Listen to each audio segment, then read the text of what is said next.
Hello and welcome to episode 57 of Conversations to Connect, Let's Get Real, powered by Exceptional Connections. I'm Cyndi ONeill-Dady, the founder and chief connector of Exceptional Connections since 2009. At Exceptional Connections, we offer intentional and innovative solutions to boost your business. Each month, we nominate different members of our Exceptional Connections community to have meaningful conversations with. So be sure to make yourself comfortable with a cup of tea or a beverage of your choice. It's going to be 80 here in the Seattle region, so it's going to be toasty. And then feel free to add comments to the chat box to engage with us during our conversation. And around the 45-minute mark, I'll open the lines so that you can share your ahas, your epiphanies, or enter into our thought-provoking conversation. So in the course of these 57 episodes, we've encouraged and supported our community to stay together, stay connected during these challenging and uncertain times. So as we get started here, I invite you to set aside distractions and invest your attention to the conversation that's about to unfold. Look for just one idea that you can put into action so that you don't cheat yourself out of time that you've invested here. So our conversation to connect this week is with the amazing Rosie Gremmert from Cedar Hills, Utah. Welcome, Rosie. Thank you, Cyndi. I'm so happy to be here. Oh, what a treat. Our listeners are really, in store. They're in store for a great opportunity to really understand more about emotional resiliency. And today our topic is the 7 levels of emotional resilience. So before we dive into this intriguing conversation, I want to take a moment to introduce Rosie to our listeners and her passion for making a difference in the world. So Rosie Gremmert is a master transformation coach who uses holistic health foundations along with her training in grief support, essential oil therapy, NLP, and other healing modalities to empower others to stop feeling emotionally burned out, numb, or continually overwhelmed. Oh my goodness. Your skills are so needed in this world right now. She worked for 23 years in respite and hospice, doing in-home care, and has been a successful entrepreneur for almost 3 decades. She's a wife, mom, and grandma, and currently lives in Cedar Hills, Utah. So welcome again, Rosie, and thanks so much for sharing your experience, your wisdom, and your passion for making a difference in the world. Yeah, so happy to be here. And Cyndi, I marvel at the community that you have pulled together. And I knew even as I was getting intentional this morning about our connection, that all that would be listening to this because of who you are and who you connect with would be people who, like me, just really want to make a difference in the world and show up and do what they do, not only for the financial compensation or the other rewards that come back their way, but because they feel called to it. They feel like it's part of a mission, who they are and why they're here on the planet, right? So I just really honor what you have created because it's marvelous. Well, thank you. It reminds me of a saying I heard recently. We don't need one person to do 8,000 things.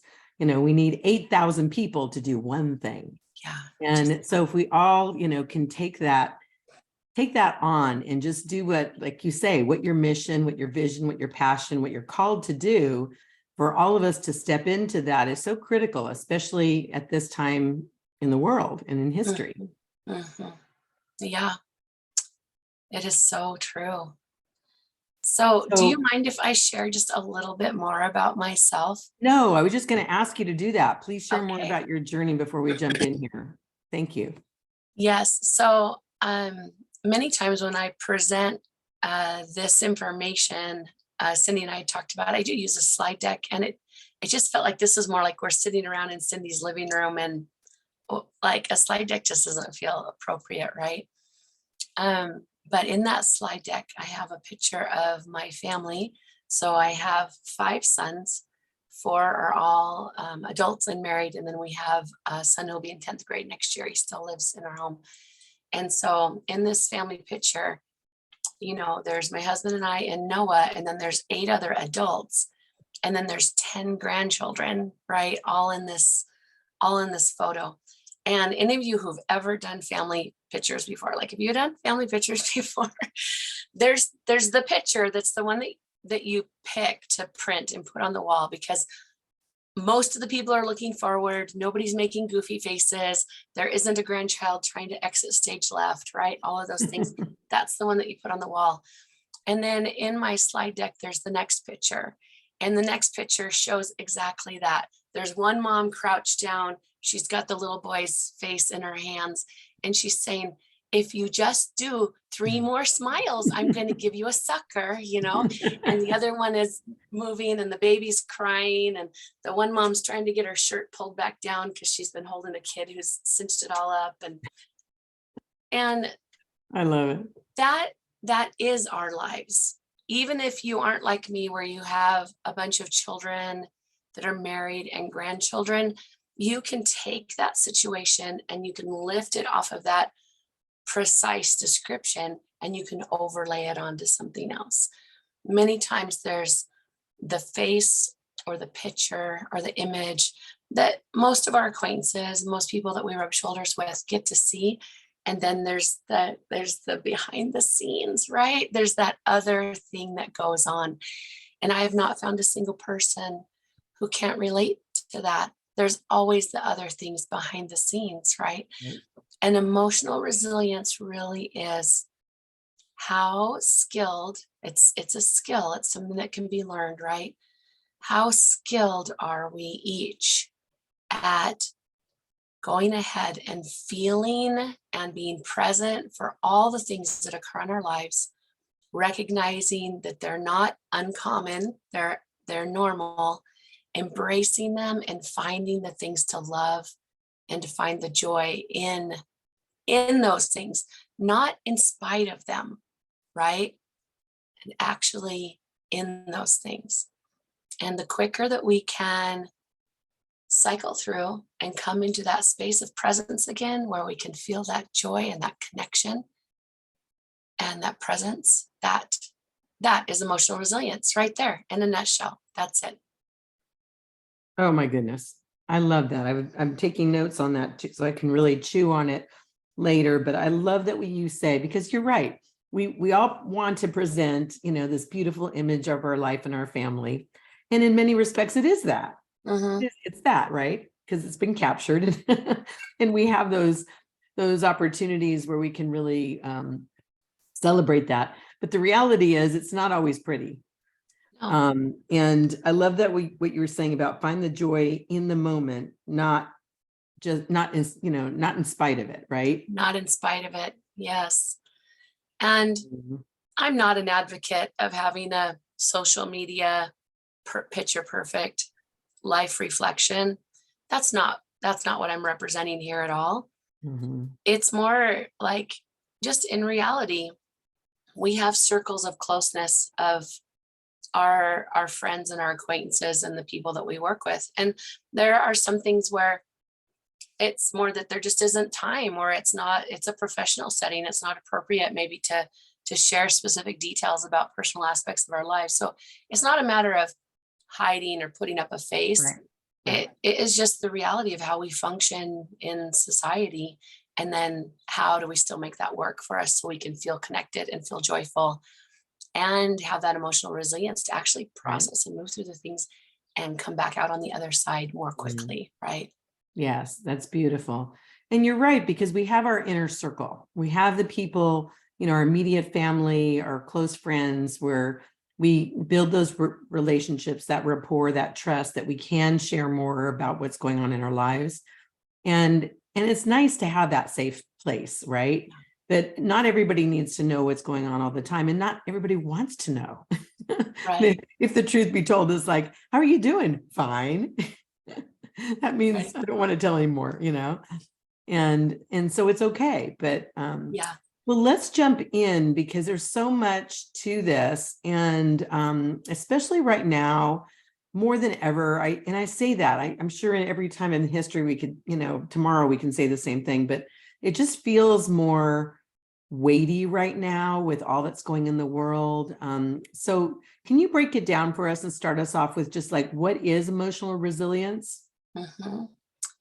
Emotional resilience truly is that capacity to embrace all of the colorful aspects of life and find that joy in each moment as it comes forward.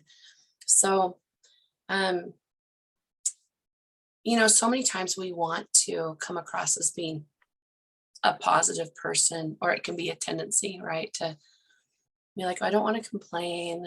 Um, I know that if I what I focus on increases, so I want to focus on the positive things. And one of the things that I teach, and I think it's a key principle to latch onto, is we have many things that we label as either good or bad. And one of the key principles for having emotional resilience is to think of things perhaps as being resourceful or unresourceful. Like our subconscious Mm. does a really good job of trying to protect us. It believes that keeping us safe is keeping us in the same survival behavior patterns that have gotten us a result that was at least acceptable before, even if it wasn't actually what we were Right. thought we were looking for, right? It kept us And alive, right? yeah, yeah. And we need to love, I mean, I love my subconscious. She has worked really hard to keep me safe. Like that's her sole purpose, right? Is to work to keep me in a comfort zone where new decisions are not having to be made, right? No lions coming at me today, kind of a thing. And yet that conflicts directly with the vision I see for myself and who I am and what I'm to become, right? And so our emotional resilience improves when we embrace the full, colorful spectrum of the human experience. And we don't label things as good or bad. It's either resourceful or unresourceful. Mm, Yeah. that's a beautiful way to look at it. Um, and it allows, I think the part that I'm just kind of chewing on right now as you talk about that, and you mentioned this at the very beginning, is how skilled are you? Mhm. So it's something that we have to, it's like a muscle we have to develop, right? In being able to acknowledge, when you listen to that, I don't know, they call it the drunk monkey, the ego, the id, that's part of yourself that wants to keep you safe Mhm. versus the other part that wants to like stretch out and achieve something that feels really scary, but that you have a vision for. Yeah. And you feel like you're being pulled towards it in a way, right? Yes. But I think it is a skill. It's a muscle that we have to develop. And that's what I'm hearing you say. It is a skill. And if you don't mind, I would like to diverge for just a second and give a little bit of an origin story Oh yeah, about please do. this entire program. So fall, as many of you watching this even later or even here now know, I've been a holistic health coach for a while. So I have people who are my health coaching clients. And along with that, I have a successful business underneath that where that's where I pull many of my health coaching products from that I work with people, right? So I had Mhm. one of my existing customers. She asked to come and have a in-person appointment. This was fall of 2019. And she came over to my home. We sat in the dining room and she pulled out what she called her hot mess handbook. This particular client of mine was diagnosed bipolar 27 years ago. And so she is well managed in her situation. And yet it takes a higher level of concentration for her to keep things within a range where everything is working well in her life, right? So she pulled out this hot mess handbook and she said, Rosie, I felt so inspired that I needed to come show this to you. And she's like, I have things I reach for that you teach about, and it needs to be put together in a cohesive way, a way that my brain can't organize and pulled together. And we worked and worked and worked and created this program I now have. None of us knew about what was around the corner at all. None of us knew what was coming the beginning of 2020, right? And we're sitting there in my dining room that day. We worked for hours. And we're like, well, we don't know the name. We need to come up with a name. And I just kind of made that note on the list of things to take care of is to finalize a name. And it just dropped.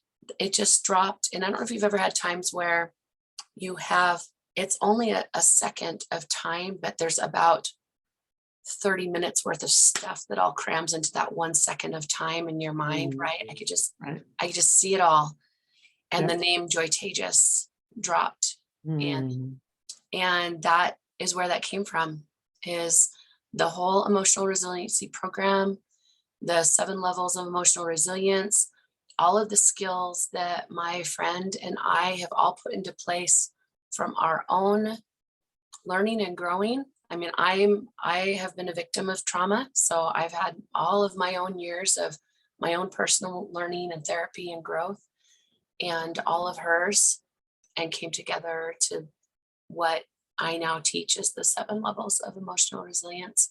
So I think it's key for people to know that for a couple of reasons. One, if you are someone who believes in any kind of a higher power or divine nature, then that just to know that that's where that came from. And 2, I take the stewardship over this information very seriously. And it is why I do complimentary things like this, because the information needs to be in everyone's hands. And then, of course, there's other levels to work with me where there's more of a time investment on my time to support somebody all the way through, right? Sure. So I say 7 levels of emotional resilience, but in reality, there's 8 because there's a 0, and 0 is the lowest. So there's 8 levels, but we focus on the skills and the intention and the actions that are for each specific number as you go up and down and jump all around the emotional resilience scale. Wow. When you say that, the thing that comes to mind, and I'm sure you may have another, kind of lots of deeper meanings for this, but joytageous is joy is contagious. Right. Like how we had no idea there was going to be another contagion. We jumped in and just started coaching people and running groups and having no idea what was right around the corner. Right. Right. Because there's this pandemic. And then there's, so that's the negative part of it. And then there's this, what is a strong part of the human soul is, joy is contagious, and how embracing it ourselves, and it's not a mask. It's not like what we talked about at the beginning of the program. It's not like putting on a pretty face and making everything seem like it's perfect. Yeah. It's being honest in where we're at, the good, the bad, the ugly, but being able to choose to embrace joy. And when we truly do that, it is contagious. There is a contagious element of it, because that hope lives on in another, or can live on in another. And we can take on each other's burdens and encourage each other. So I just really love that. I think that's so beautiful. And again, I know there's a deeper meaning for you and in the context of emotional resilience, but just that piece alone, I'm going to take away from this.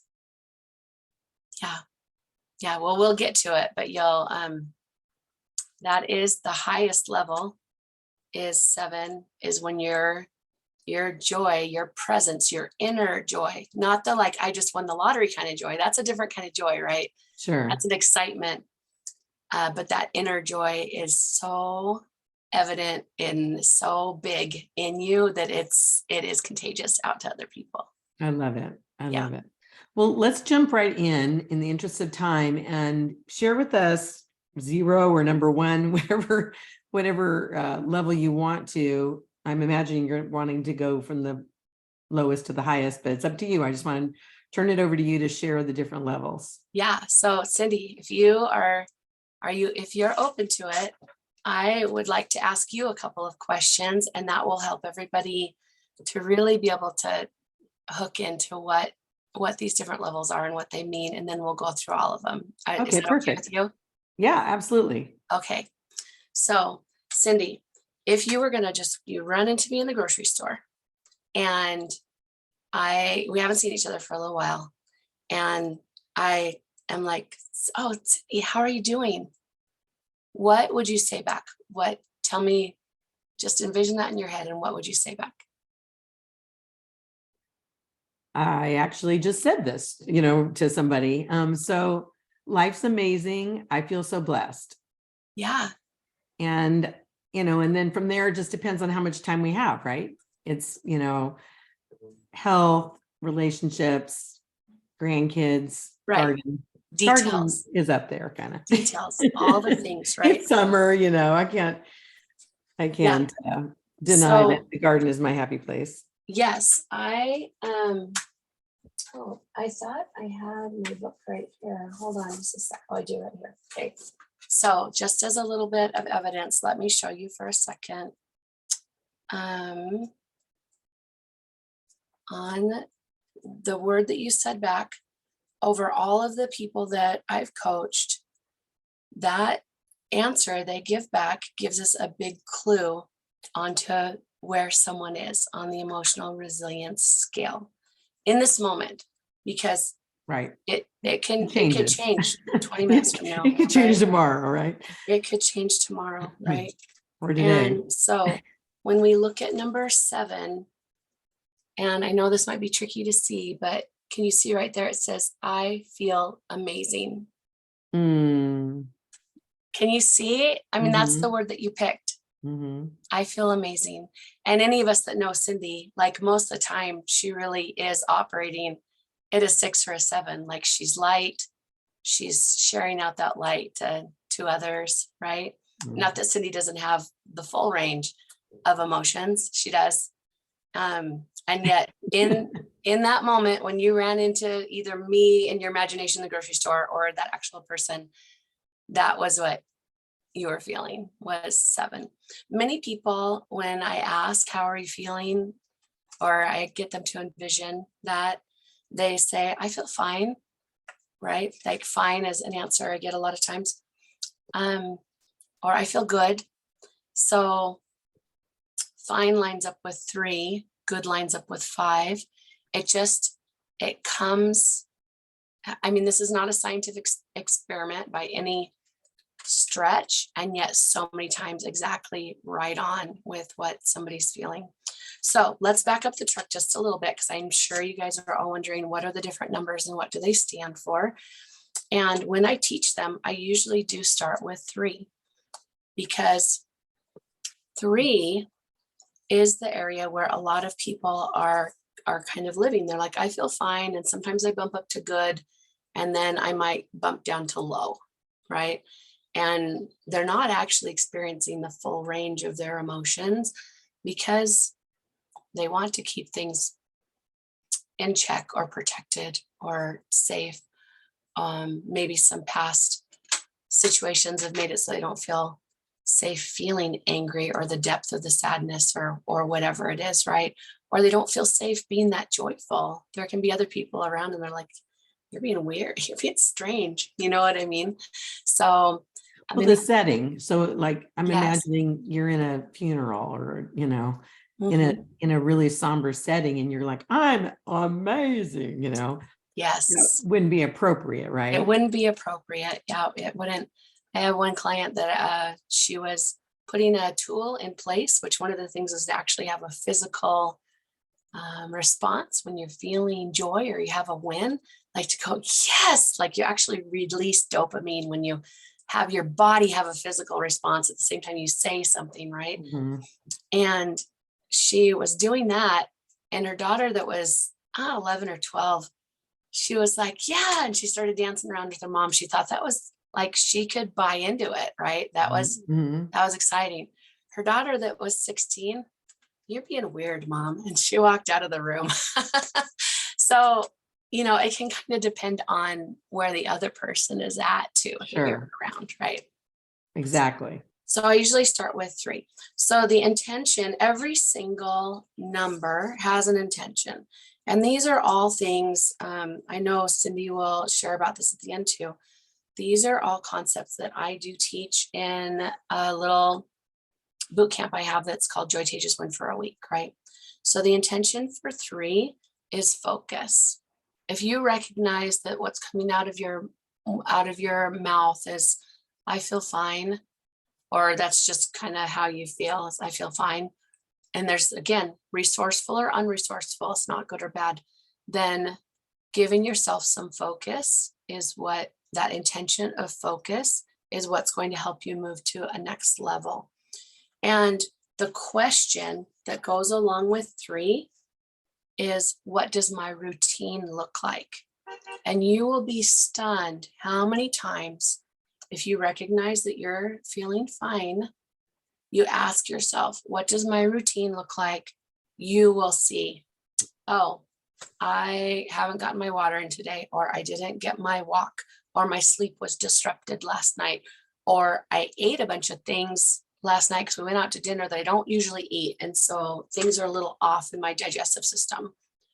Whatever it is, I'm telling you, 99.9% of the times, to come up out of 3, look at your routine, ask yourself, what does my routine look like? Hmm. So in some way, your routine has been disrupted, is what I'm trying to say. Okay. So you may need to either fortify something that you've let slip, maybe a habit you've let slip. You might need to do some restoration, sometimes some gentler eating or some additional rest, right? And then stay focused on having your routine be resourceful, things that will support you. I love the way you approach this, because you're not just leaving us at fine, like that's a pit you have to dig out of. It's, giving tools so that you can be able to, come out of it, but not just come out of it in a way that puts a happy face on it, but Yes. that genuinely replenishes, restores, rejuvenates, our bodies. Because that's, when I'm thinking of fine, because there's a temptation for me to say fine, it depends on the setting and all that. Right. I tend to not go there, because I believe part of this is a choice. And no matter what's going on in the circumstances, we get to choose how we respond.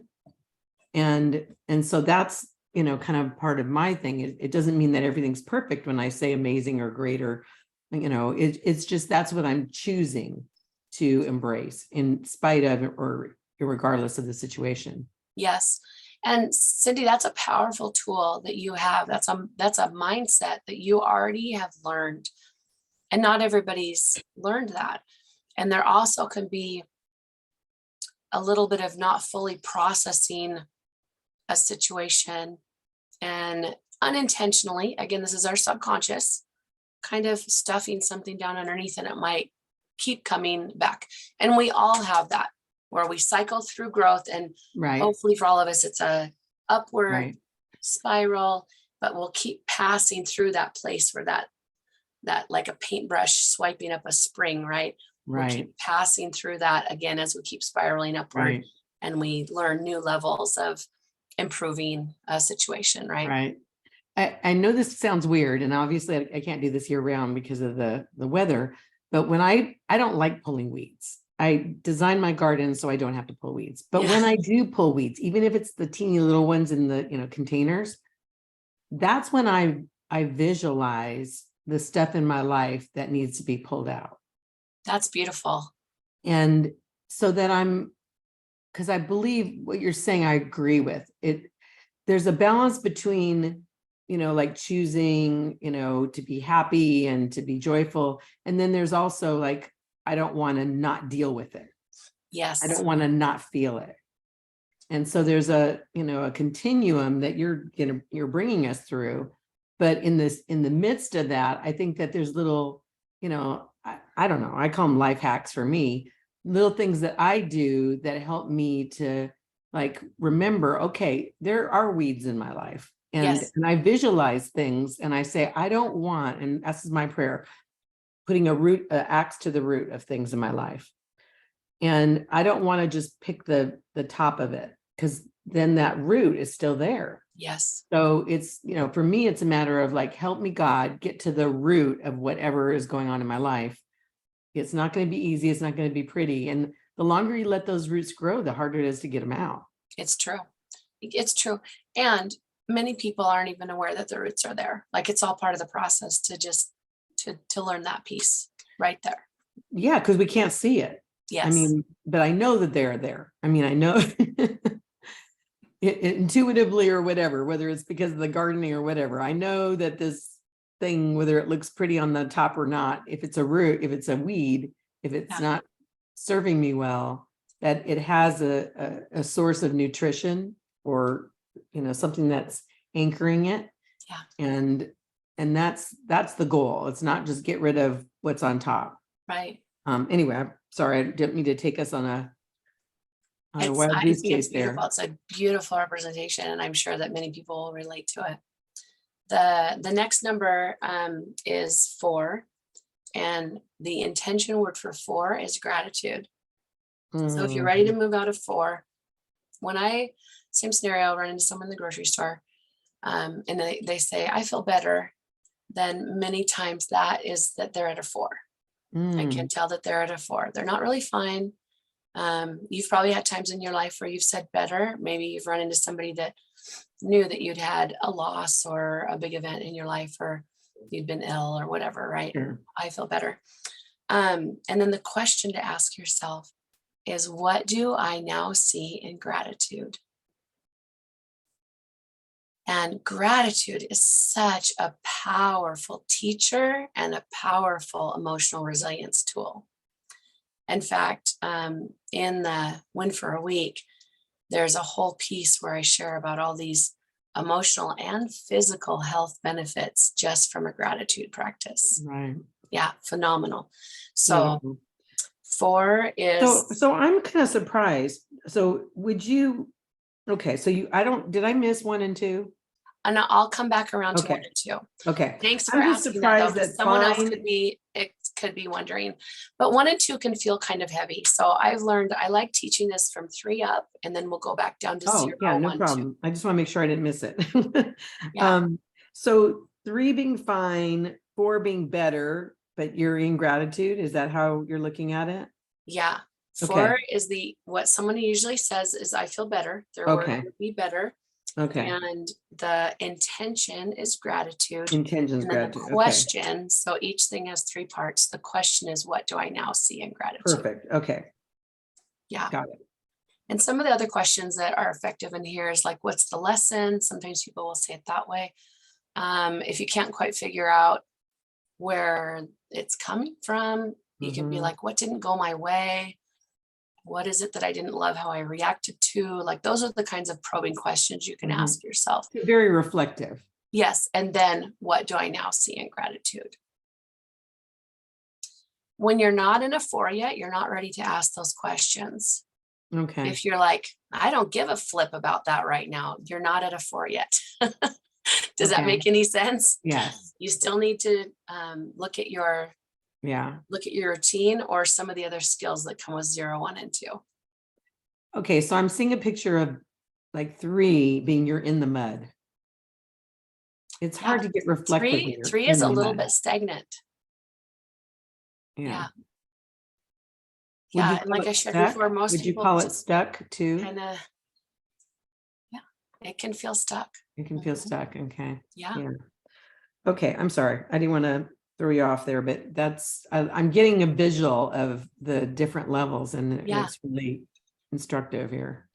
So 5, same scenario. If I run into someone in the grocery store and they say, I feel good, that is usually a 5 response. So I feel good. And it's fascinating with all the word choices that are possible in our language that these keep ringing true, right?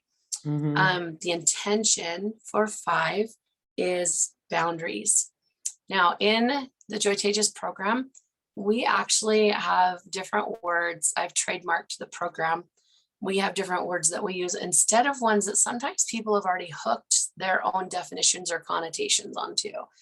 And that can be the case with boundaries. So I teach boundaries to be bumpers.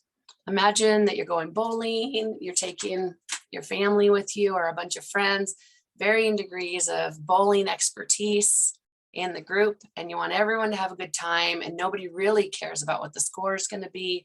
We're just there to have a good time. And so we ask the bowling alley attendant, can you put those bumpers up? in the lane, because we just want everyone to have fun, right? Even the little kids or my nephew with a disability, we're just all going to have fun, right?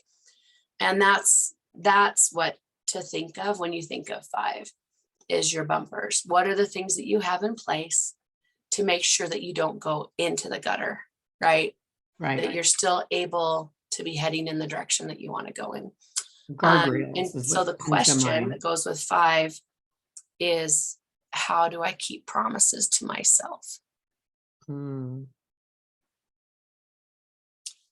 And it can be that you're kind of like, wow, I'm realizing I'm going like 3, 4, 5, 3, 5, 3, 4, 5, 3, 5, like I'm bouncing up and down and around a little bit today. Then asking that question, how do I keep promises to myself? Our brain loves questions. Our brain works in questions. All you have to do is ask it a question, and your subconscious, its job is to find the answer, right? And it's our reticular activating system. So asking these things as questions, your brain's going to go on a hunt, and it's going to find the answer, and it will come to you. Like, where have you not kept whatever promise it is to yourself? That's beautiful. Yeah, when I started to say, and I'm sorry I spoke over you, but bumpers or guardrails comes to mind. Yes. So it's a similar kind of a concept of keeping, I like what you said, keeping you out of the ditch. That's a big goal, right? Yeah. And one of the things to keep in mind with, well, why is it important to stay focused on 5, on my promises to myself, is because, do you have an ambulance or do you have a guardrail like approach to your life? You keep falling off the cliff and then you have to call in the ambulance and get back up to the top of the mountain again, or are you going to fortify that guardrail so that you don't you have to keep calling the ambulance, right? Yeah. And I love that analogy. Some of this is not of our own making. No. It could be things that happen around us, that affect us, family members or circumstances, work, what have you. So it's not always of our own making that we're creating these guardrails to protect ourselves from things that come from without. Yes. What I'm going to do is, let's move through the other numbers really quickly. And I have a quick example to show of like putting this into place. Okay. So 6 is what I call acorns. This is when I run into someone, they say, I feel great, right? And acorns, the concept is like, think of the squirrel in the fall, and the squirrel goes around and collects all these acorns and gets everything ready for when it's cold and bleak and there's not access to the things that squirrel needs. So when you feel great, this is when you do your acorn work. And even though you might just want to like run off and go hiking with your family, or go do this fun thing, or go do that fun thing because you feel so great, you take a minute and you do some acorn activities first. So 6, the intention word is action.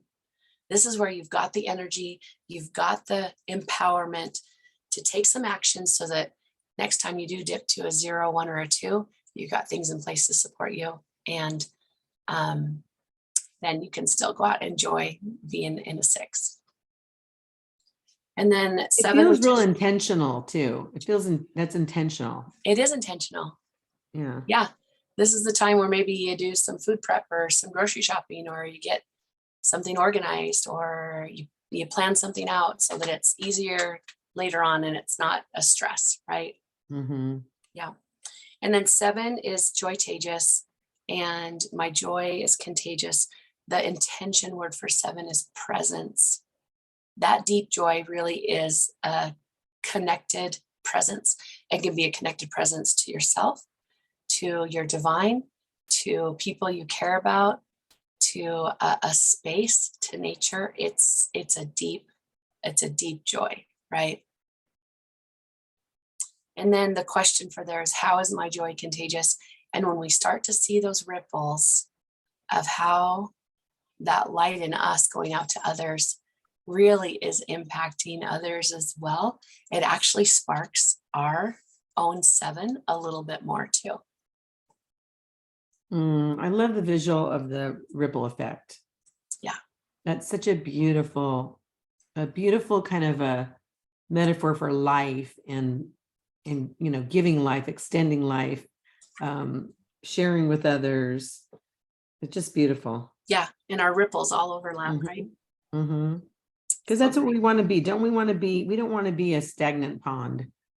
No, I don't think anybody would say, sign me up for being a stagnant pond. I'd like to be smelly and stinky and slimy, please. Yeah, I mean, we all want to be living water, running, moving, and then have this ripple that gently, kindly affects others. Yeah, I love that. It's kind of funny, not funny, right? Yeah, well, it is. I mean, I'm a visual person, so I think in pictures. So Yeah, I love it. So coming back around the numbers, if you think of it more like as a circle than than linear, okay. and we'll come around to 0. So you can organize your notes accordingly.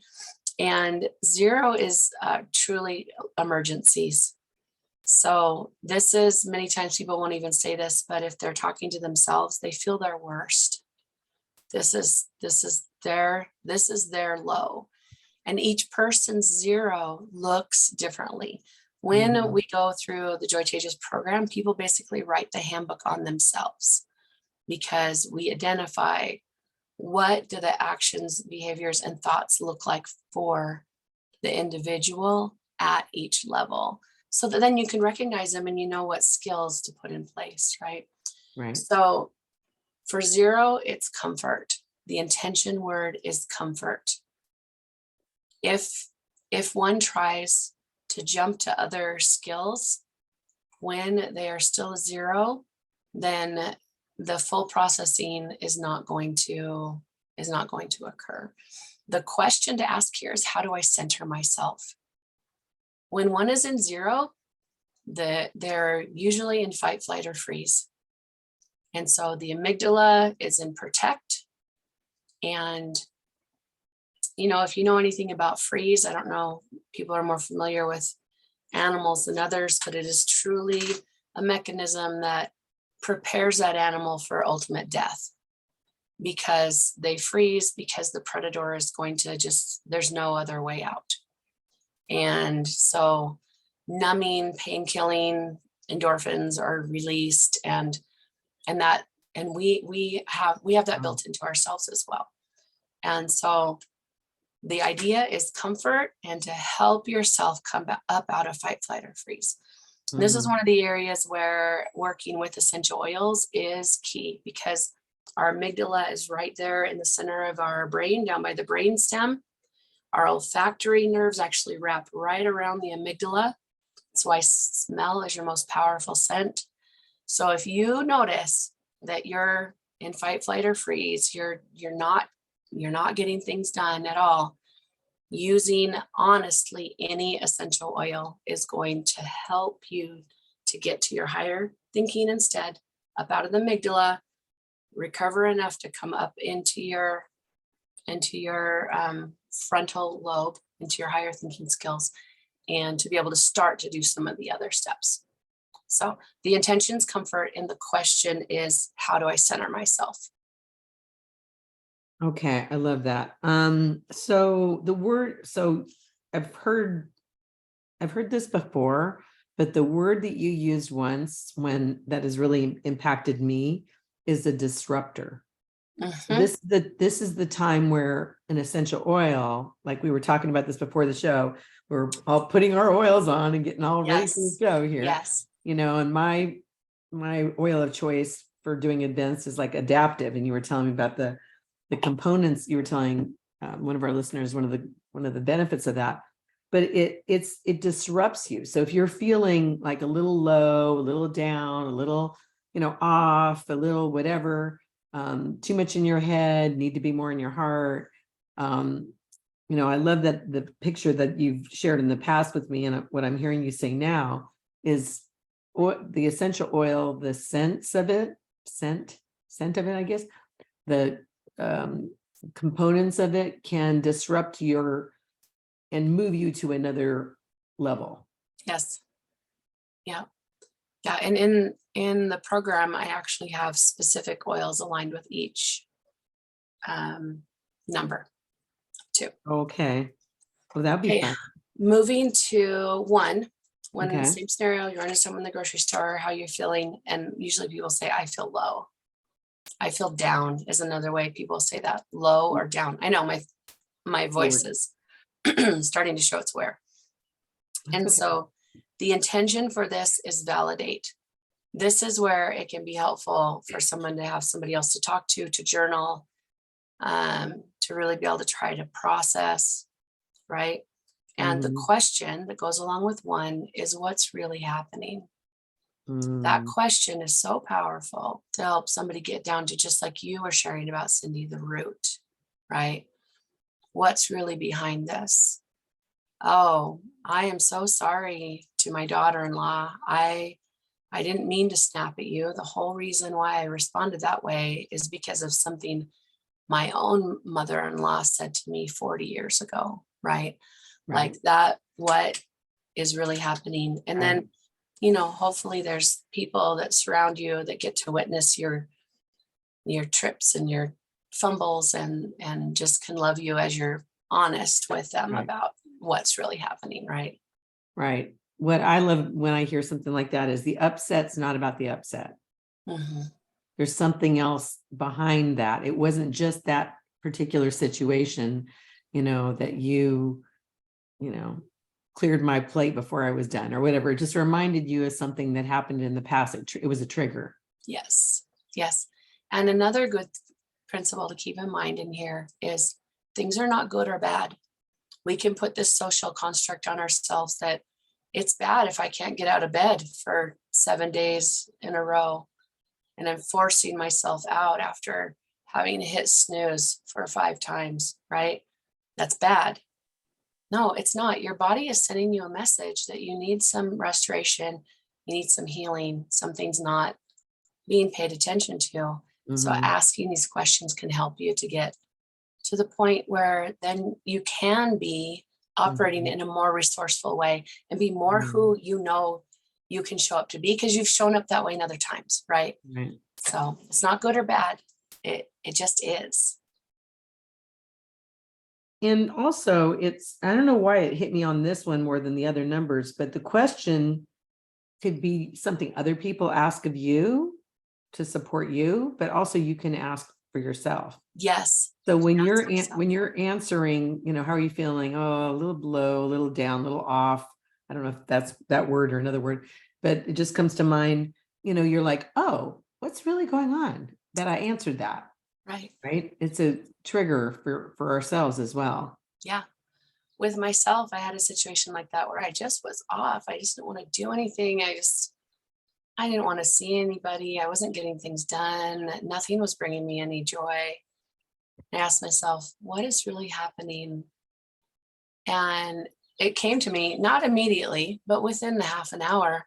Oh my gosh, this is when my mom was diagnosed with cancer. And she fell in my home, and the aid car came and we took her in, and she never came home, right? She passed away 3.5 months later. Like, I didn't remember that that's what had gone on that week back in 2011, but my body Mm, did. right. Do you know what I mean? Yes. And as soon as I recognized what was really happening, I could then put skills into place and talk about things and be able to process through. And that's what emotional resiliency is. Because I can tell you, I had other times in my life as a young mom where that kind of a funk could last for months, right? Because you So didn't have the tools and you didn't I didn't have the recognize tools, it. I didn't have the knowledge, I didn't have Mhm. the skills, I didn't have the Right. questions, right? Right. Yeah, Oh, I love that. I love how empowering this is. That you're yeah. not Well, just stuck at that level, that you have the tools and this, the ability to acknowledge and ask yourself questions to get you out of that and yes. move to a different place. And that's why I know that even just this bare bones of the things that I was given to me can have so much impact on people. So the last number is 2, and what people usually say back in response is, I feel blah. They're just like, I feel meh, you know? Mm, And so the intention for 2 is nurture. This is where, and I don't mean self-care like pedicures, although those are great, or chocolate, but truly to nurture your soul. I'm here for chocolate. Yes, truly nurture your soul, those Yeah. things that really fill you. The question here is, what actions boost my number? What actions, but tell me about that. Yeah, so in the program, I have people capture a booster list, and they have some things on there that cost money, some that don't cost money, some that they can do by themselves, some that are with other people, Got some it. that can be done in just a couple minutes, some that are more like, oh, I love watching sunsets on the beach in Hawaii. Like that just fills me, right? Yeah. But I can also go get on a swing set and can dramatically shift my mood if I just go swing for a minute. You're like, Right. she's like a child. Yeah. But it's true. And everybody's thing is different. This is where, like, you're writing the handbook on yourself. Remember, Right. there's no right or wrong. The things that bring you joy and boost your number, they are 100% perfect for you. Oh, I love that. That is Yeah. beautiful. How empowering is that? What actions boost my number? I'm going to Yeah. remember that one. What actions boost my number? Mhm. So just kind of wrapping up any things that I felt impressed to share ahead of time. I had a situation last Friday where I came home from an event. It was dusk, dark out.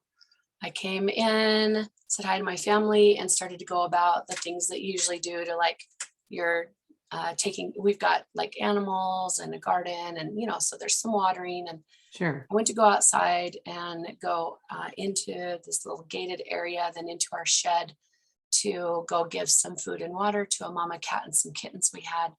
And as soon as I started to walk up to the area, I could see that the shed had been crashed, or that the fence had been crashed through.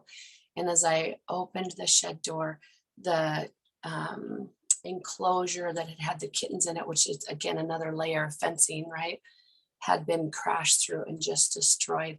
So long story short, 2 dogs broke in and attacked the mama cat and therefore 4 kittens. And for quite a while there, and it was not pretty. There was blood, and quite a while there, we thought that all was lost. So these are the kinds of things that can come up in our lives that we're not expecting. Yes, it's only kittens and a cat. And yes, that impacted me. You know what I mean? It really impacted me. And I was able to be like, what am I really feeling? Well, I was pretty angry. We'd had those dogs come through and kill some chickens at another time. Also, same dogs, right? My son saw the dogs. So first I was angry. Is it okay for me to be angry? Yes. Did I go and like post in our community social media group at that minute?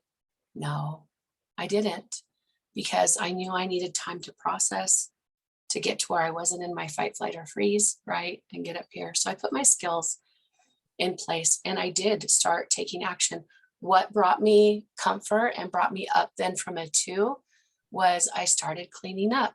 I started reaching out to a couple people that I knew that lived by me.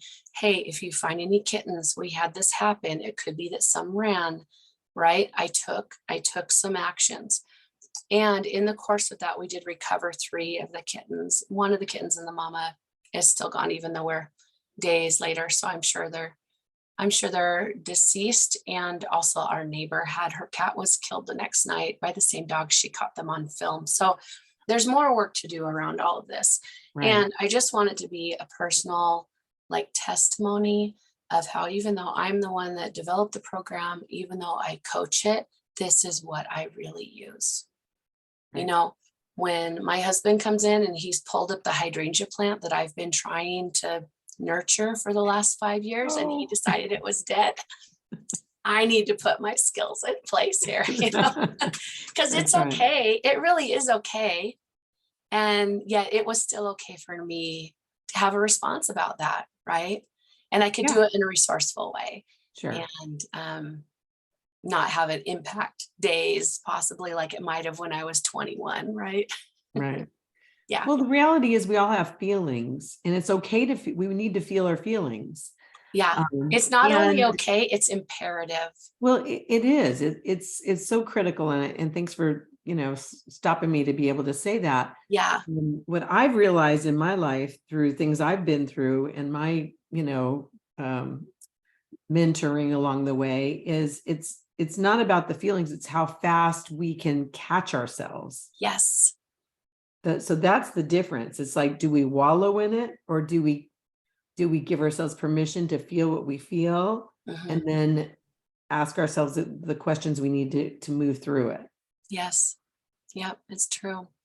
It even can be super helpful. And for some people, this feels a little odd, but to thank that feeling, thank you. I got the message. You know, you can end up feeling like when I got angry, my heart was racing, my face was flushed. Gosh. You can Yes. feel all these emotions. They might come up different for you in your body, but Sure. tightness, right? I can clench my jaw. Thank you. I got the message. Thank you for all of those sensations in my body. Thank you for that anger. I've got the message. I recognize that this is really impacting me, and it's okay for me to Right. be impacted, right? Wow. Well, Yeah. that's a real life story that you're sharing, and how the emotions there, we can all, anybody that is here, and I'm sure listening to we're all right there with you in feeling, that pain, that anger, that upset, that, And just all those. we have things that have so many more emotional strings linked into them than cats and kittens. We have Yes. family Yeah. members, there's car accidents, there's illnesses, there's Right. families that are suffering, there's abuse, there's trauma, there's, like these are big things. And the program works for these 7 levels of emotional resilience, these questions, these intentions, they work. Oh, this is just beautiful. So, tell us about, and we're running a little Right. late. We had so much great information, so we'll open it up here for questions in just a minute. But I want to make sure that you have an offer, a very generous offer for those who are listening. And this is a recording so that it's not time sensitive. So It's not time sensitive. tell us about your Joytageous offer that you're making available. I have a win for a week boot camp, and there are, I should double check. I think there's 4 recordings that come to you throughout the course of 6 days, and some are longer and some are shorter. It is a pre-recorded time of a previous live boot camp. So there can be things that talk about like a special offer or something in those recordings, just because I haven't had a minute to edit the videos and edit those things out. And yet it is still super powerful, and the content is well worth it as long as you're aware of that. And it's just something that I know I gave Cyndi the link. You just register on my website through that link, and it's all automated. It will automatically get to you. And it covers these same concepts and goes more in depth on some of the concepts, not as much as the whole program, but enough that I know that people come away with tools that they can use to make a difference right now. Right. And Cyndi, we didn't talk about this before, but I'm also certified as an essential emotions coach. And so that does use essential oils with emotions coaching, right? And I set an intention in the month of June that I was going to do 20 essential emotions coaching sessions just as a gift, because I firmly believe if you're in the boat and you're able to be rowing and you're moving somewhere, you have a bit of a stewardship or of an obligation to be helping maybe other people that are still out there and feel like they're drowning. And so even if someone watches this recording in a few years, they could reach out, they can let, I'm not opposed to always giving back to people who are in need on something like that. But for someone to access that, they could just email me at the email address that you'll also put down in there. Yeah, so I'll have this information in the description. Yes. And contact information for Rosie as well. Well, Rosie, thank you so very much for your generosity and sharing this just really powerful process that you've developed. And as really, I see it as connecting the dots, because people can have the continuum, of emergencies, lower down, blah, fine. But you're giving them access to intentions to be able to move forward and move out of those those, areas, and then also the questions to help really help our bodies help ourselves, right? Right.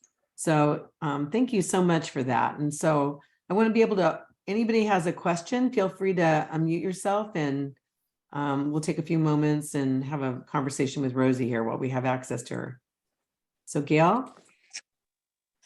Well, I just want to thank Rosie for the enlightenment that you've given me, because people ask me all the time. I'm an owner of a property management company, and tenants come in all the time and they say, "Oh, how you doing?"